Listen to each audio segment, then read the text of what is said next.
تو جاتے ہوئے دوستوں کو بتا گئے تھے کہ تم لوگ تو کعبے کو پیٹھ دکھا کے آ گئے ہو, میں واپس نہیں آؤں گا. تو کہنے لگے یہ کیسے ہو سکتا بھائی صاحب, آپ کیسے کہہ رہے ہیں یہ؟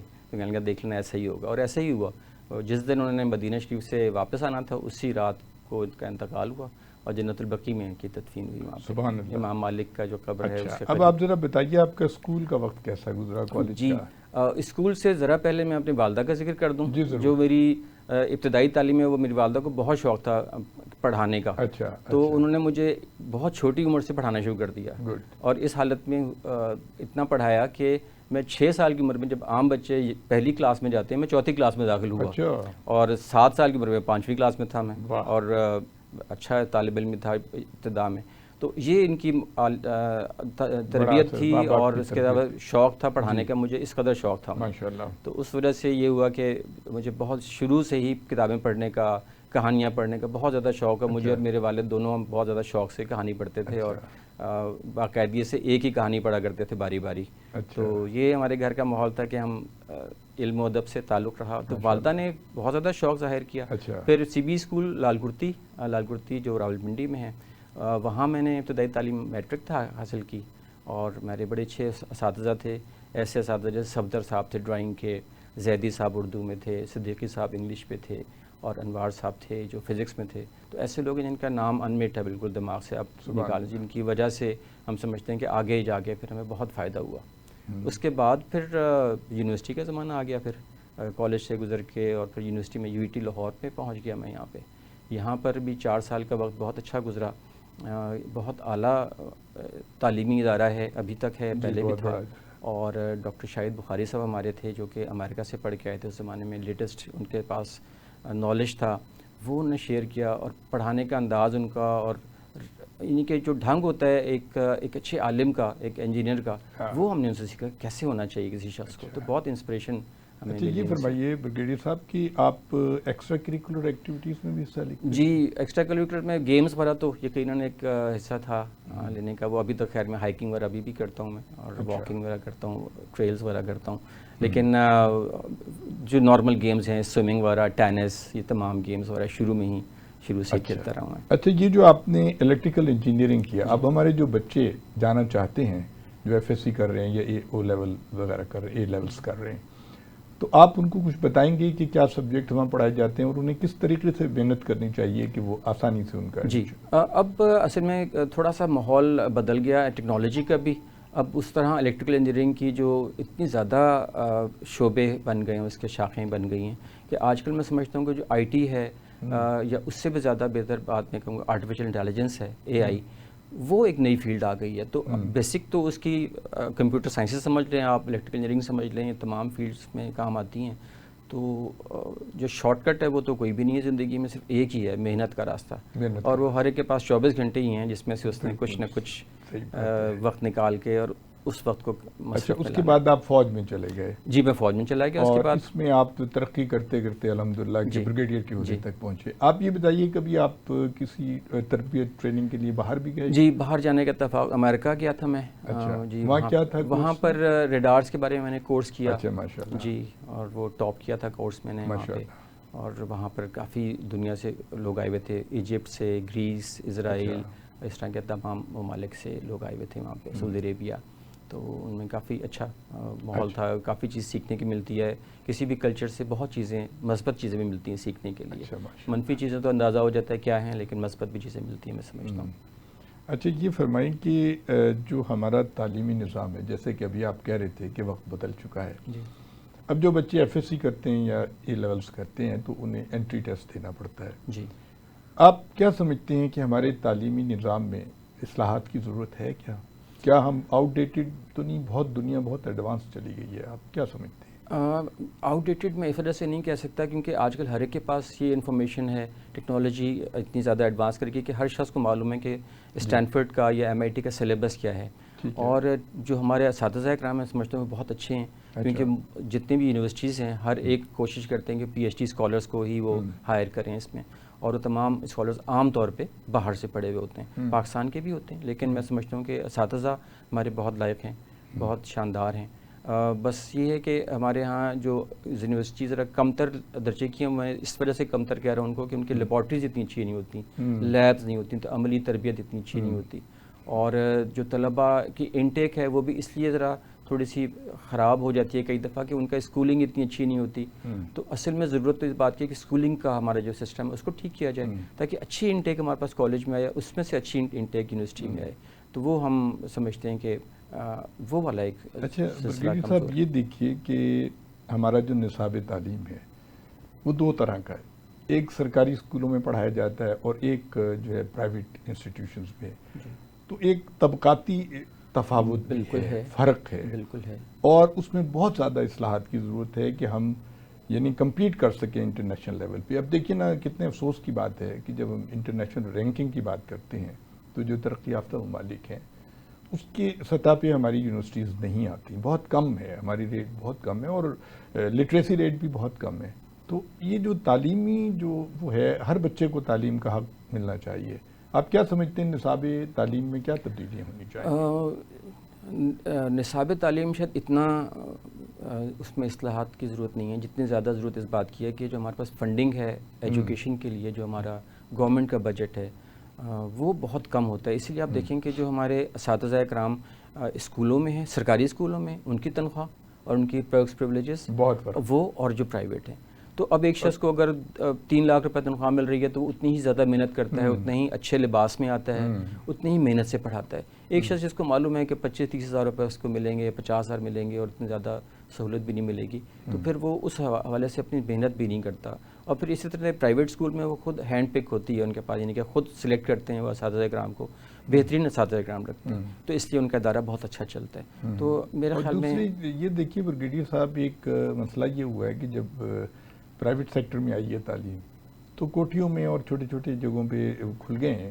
جیسے کہ آپ فرما رہے تھے کہ ایکسٹرا کریکولر ایکٹیویٹیز کی ان کو اب بہت کمی ہو گئی ہے، یعنی فزیکل ایکٹیویٹیز تو تقریباً نہ ہونے کے برابر ہو گئی ہیں، اور فیسیں بہت زیادہ ہو گئی ایک عام آدمی کی پہنچ سے. بالکل اس کو کیسے، یعنی گورنمنٹ کی سطح پہ ہوگا کس جی، اصل میں گورنمنٹ کو خود ہی یہ چاہیے تھا کہ اور والدین کو بھی چاہیے تھا، لیکن مجبوری بس ہر طرف سے یہ میرے خیال میں کسی کے پاس فنڈز نہیں ہیں اور کسی کے پاس سہولتیں نہیں ہیں. ان کے پاس مجبوری ہے کہ انہوں نے پرائیویٹ اسکولز میں ہی جانا ہے انہوں نے.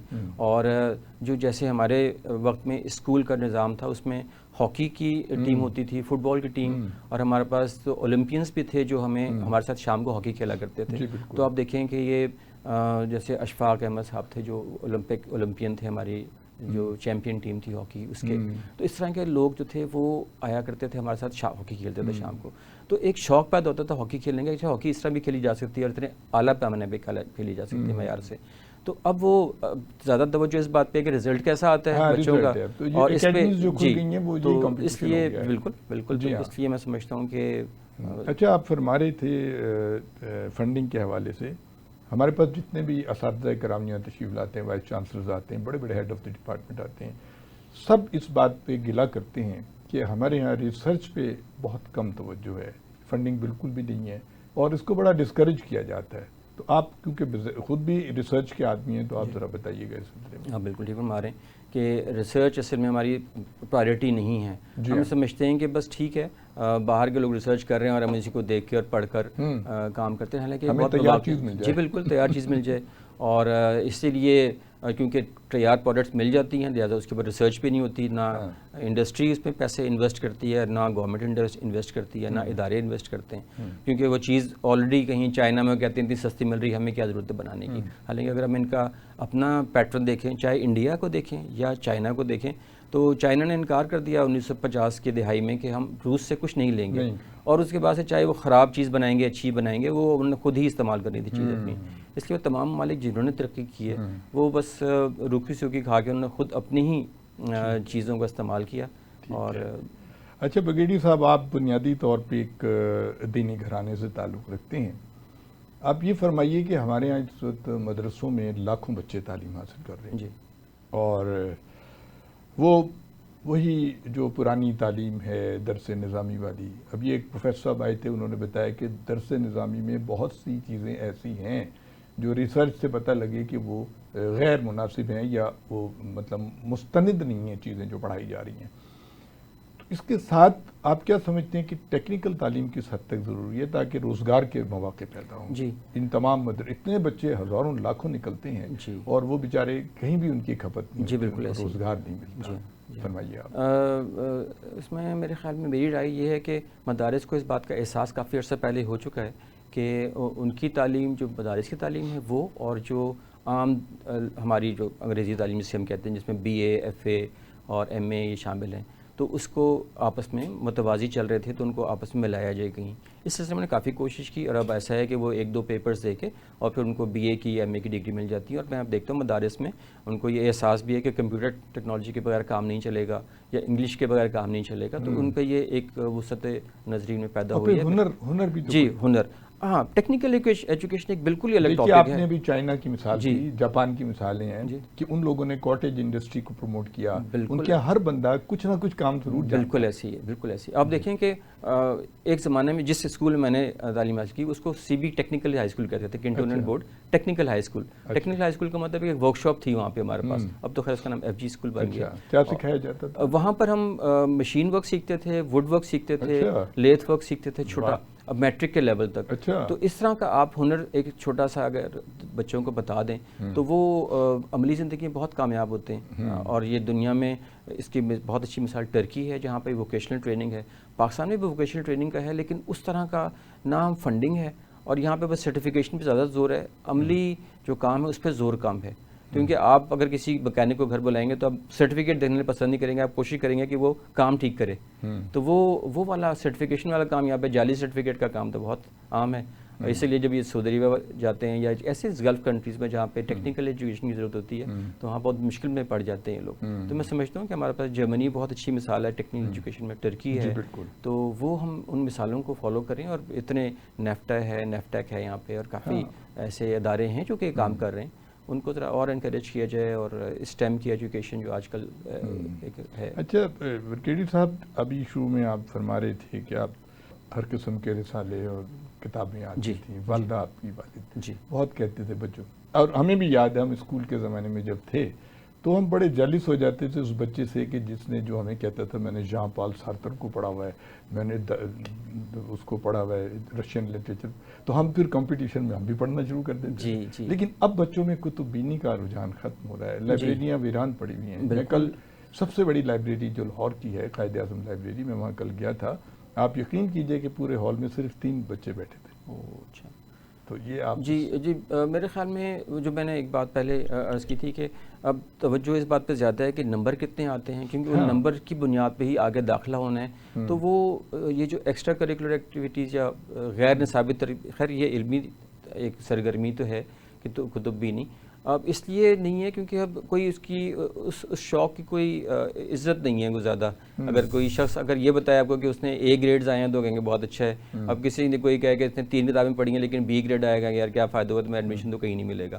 اس وجہ سے میرے خیال میں وہ ہم نے خود ہی اپنی بچوں کو اس طرف لگا دی ہے کہ وہ اچھے گریڈ حاصل کر لیں اور کتابیں کی خیر ہے بعد میں کبھی پڑھ لیں گے پھر کبھی. یہ جو اکیڈمیز ہیں نا وہ یہ کہتے ہیں جی فزکس کے اندر 150 سوال بنتے ہیں، ان کے یہ جواب ہیں، وہ رٹوا دیتے ہیں جواب. اب بچہ اس کے علاوہ کچھ نہیں پڑھ رہا، وہ رٹ رہا ہے سوال. اچھا ایک اور بات بتائیے، آج کل ایک بہت بڑا طوفان آیا ہوا ہے سوشل میڈیا کا، اور ہمارے ہاں جو ہے رجحان وہ منفی رجحان بہت ہے.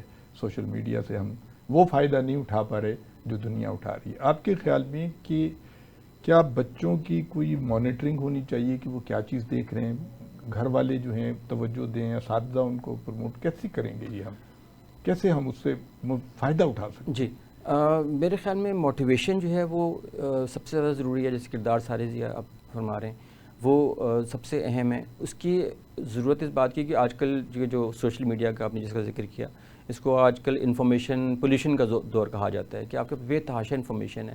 اور ایک چیز جس کو الیکٹریکل انجینئرنگ کی زبان میں نوائز کہتے ہیں کہ وہ چیز جو آپ کے کام کا سگنل رہا وہ نوائز ہے اصل میں، یعنی کہ جو آپ کا فوکس ہے زندگی کا اگر وہ اس سے باہر کی کوئی چیز ہے تو وہ لغویات میں شامل ہے اصل میں. تو وہی میرے خیال میں کہ ضرورت ہے اس بات کو بچوں کو بتائیں کہ آپ کا جو ایم ہے وہ یہ والا ایم ہے. اس ایم کو جب اچیو کر لیں پھر آپ بے شک کچھ بھی کریں انشاءاللہ اس کے بعد ضرورت بھی نہیں پڑے گی ان کو لغویات میں کبھی جائیں گے بھی نہیں. پھر یعنی اس میں گھریلو تربیت کا بھی بہت ہے اور اساتذہ کو بھی اس چیز کو پروموٹ کرنا چاہیے. بہت شکریہ آپ خواتین و حضرات، آپ بریگیڈیئر مبشر الحق عباسی صاحب کی گفتگو سن رہے ہیں. ایک وقفے کے بعد دوبارہ حاضر ہوتے ہیں. جی خواتین و حضرات، آپ گفتگو سن رہے ہیں بریگیڈیئر مبشر الحق عباسی صاحب کی. یہ بڑی خوش آئند بات ہے کہ ہماری مسلح افواج میں ایسی شخصیات پیدا ہوئی ہیں جنہوں نے علم و ادب کی بڑی خدمات انجام دی ہیں.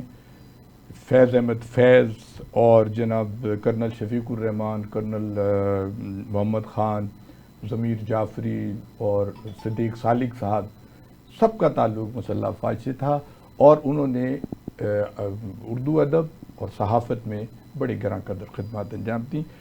اور آج کی جو شخصیت مبشر صاحب تشریف لائے ہیں، مبشر صاحب کا تعلق بھی لکھنے پڑھنے سے ہے، بہت اچھے مصنف ہیں. آپ ذرا ہمارے بچوں کو بتائیے آپ کن موضوعات پہ آپ. جی بہتر. جو آپ نے شروع میں ذکر کیا تھا یعنی کہ کتابوں سے شغف کا جو ذکر کیا تھا، اس کا نتیجہ یہ نکلا کہ میں نے شروع میں کوئی کتاب پڑھی تھی، اس میں لکھا تھا کہ آپ ہر شخص کو چاہیے کہ اپنی اوائل جوانی میں ہی ایک ایسا شوق جو ہے وہ ضرور اپنا لے جو آخری عمر تک اس کے کام آئے، یعنی کہ ریٹائرمنٹ کے بعد. تو بہرحال اس بات کا پتہ نہیں جاننے کیسے اثر ہوا کہ میرا جو شوق تھا وہ فلکیات کی طرف، ایسٹرونومی کی طرف چلا گیا. ایک تو ایسٹرولوجی ہے جو کہ نجوم ہے، یعنی کہ ہاتھ دیکھنا، اور وہ نہیں، یعنی کہ ایسٹرو فزکس سمجھ لیں اس کو، ایسٹرو فزکس اور اسپیس سائنس آپ سمجھ لیں کہ وہ ایک میرا موضوع. میں نے یونیورسٹی کے زمانے سے اس بارے میں پڑھنا شروع کیا. اور پھر یہ بھی میں نے کہیں پڑھا تھا کہ پاکستان میں اردو زبان میں بہت کم کتابیں لکھی گئی ہیں سائنس پہ. جی بالکل، اردو میں تو میرا خیال بہت کم اردو. جی ہمارا جو اردو سائنس بورڈ ہے، یہ پہلے جس نام سے بھی تھا اشفاق احمد صاحب کے زمانے میں، اس سے پہلے تو ان لوگوں نے کافی کام کیا اس میں. اس زمانے میں سائنسی مضامین پہ کام ہوتا تھا، لیکن جیسے حیدرآباد دکن میں خدمات ہوئیں اردو اور سائنس کے حوالے سے عثمانیہ یونیورسٹی میں، تو وہ پاکستان میں ذرا کم خال نظر آتا ہے کہیں پہ. بہرحال میں نے اس میں سوچا کہ ٹھیک ہے، دونوں کام کرنے چاہیے کہ سائنس پہ بھی کام کیا جائے اور فلکیات پہ، خاص طور پر پاکستان میں فلکیات بہت کم لوگوں کو واقفیت تھی، اور اردو میں بھی لکھنا چاہیے. تو اس لیے دونوں شوق کو میں نے اکٹھا کر دیا. تو سن 2000 میں میری پہلی کتاب شائع ہوئی اردو سائنس بورڈ سے فلکیات کے اوپر. ایسٹرونومی پہ کافی کوشش کر کے میں نے اس کو 4-5 سال لگا کے دل لگا کے کتاب لکھی. ڈیٹیل بتائیے بچوں کو کہ کیا بتاتے ہیں. ستاروں کی موومنٹ ہے. جی بیسیکلی جی ہاں بالکل. اس میں جو ستارے نظر آتے ہیں ہمیں، ان میں سے کچھ ستارے ہوتے ہیں، کچھ کہکشائیں ہیں، کچھ سیارے ہیں، ہر ایک کی اپنی اپنی حرکات ہیں، اور اس کے علاوہ ان کے مدار ہیں. پھر ان کا جو ارتقائی عمل ہے، جو ایولیوشنری پروسیس ہے ستاروں کا، اللہ قرآن میں کہتا ہے کہ اپنے مدار میں گھوم رہے ہیں. جی مدار میں گھوم رہے ہیں. تو کیا یہ انسانی زندگی پہ بھی اس کے اثرات؟ یہ میرا ٹاپک نہیں ہے، لیکن بہت لوگ سمجھتے ہیں کہ ہے. اور کیونکہ یہ ایک ایسا کام ہے جو جس کی اسلام میں بہت زیادہ جس کو حوصلہ افزائی نہیں کی گئی، بلکہ ڈسکریج کیا گیا. تو جتنے ہمارے علماء کرام ہیں وہ ایسٹرونومی اسپیس سائنس میں زیادہ ان کا کام ہے. میں نے ان کو ہی فالو کیا، کوشش کی کہ ان کی جو خدمات ہیں اس کو ہی پڑھا جائے، اس کو دیکھا جائے. تو میرا پیور کام جو مکمل کام تھا. کہ کیا یہ جو ہمارے ستارے ہیں جیسے چاند ہے اور آگے جو مریخ تک پہنچ گئے لوگ، وہاں کوئی زندگی آثار نظر آتے ہیں؟ جی اس کے اوپر بلکہ ایک کافی زیادہ کیپلرز مشن ہے جو کہ یہ کام کرتا ہے کہ ایسی دنیایں تلاش کی جائیں جہاں پر زمین جیسی زندگی ہو یا اس سے مشابہ کچھ بہت ایڈوانس ہو. لیکن میں خیر میرا ذاتی طور پہ اس بارے میں رائے بہت مختلف ہے. میں یہ سمجھتا ہوں کہ پاکستان جو دنیا میں زندگی کے آثار ہیں، جو انسان ہیں ان کے ساتھ ہم کیا سلوک کر رہے ہیں، تو جو خلائی مخلوق اگر آئے گی تو ہم اس کو کیا کریں گے. کوئی سیاسی اس کے کوشش کرے گا انفلوئنس کرے گا، مذہبی حلقے اس پہ چڑھ دوڑیں گے. تو اس لیے بہتر ہے، میں سمجھتا ہوں کہ جو انسان جہاں موجود ہیں ان کی ہی حفاظت کی جائے. اور جیسے کہ نئی تلاش ہے، خیر وہ بھی ایک اچھا عمل ہے. انسانی زندگی بہت شوق ہے لوگوں کو. یہ بتائیے کہ یہ مین جو ستارے ہیں وہ کون کون سے ہیں اور کتنی ہائٹ پہ ہیں یہاں سے؟ اصل میں جو ہم جی عطارد اور مغرب، جی بالکل. اصل میں یہ تو ایک اگر آپ ایک دائرہ کھینچ لیں زمین سے، آپ سمجھ لیں کہ ایک نوری سال 1 لائٹ ایئر کے اوپر ایک بڑا سا دائرہ. جی تو اس میں سر آپ کو سورج نظر آئے گا، لیکن 4 لائٹ ایئرس کے اوپر جا کے ایک پروکسیما سینٹیوری اور اس طرح کے اسٹار نظر آئیں گے. پھر 10 لائٹ ایئر پر چلے جائیں تو سیریس شعرا ستارہ جو ہے وہ نظر آ جائے گا، اور اس طرح کے اور ستارے. تو یہ تو ستارے ہم سے جو قریب ترین ستارے بھی ہیں وہ 4 سمجھ لیں کہ سورج کے علاوہ 4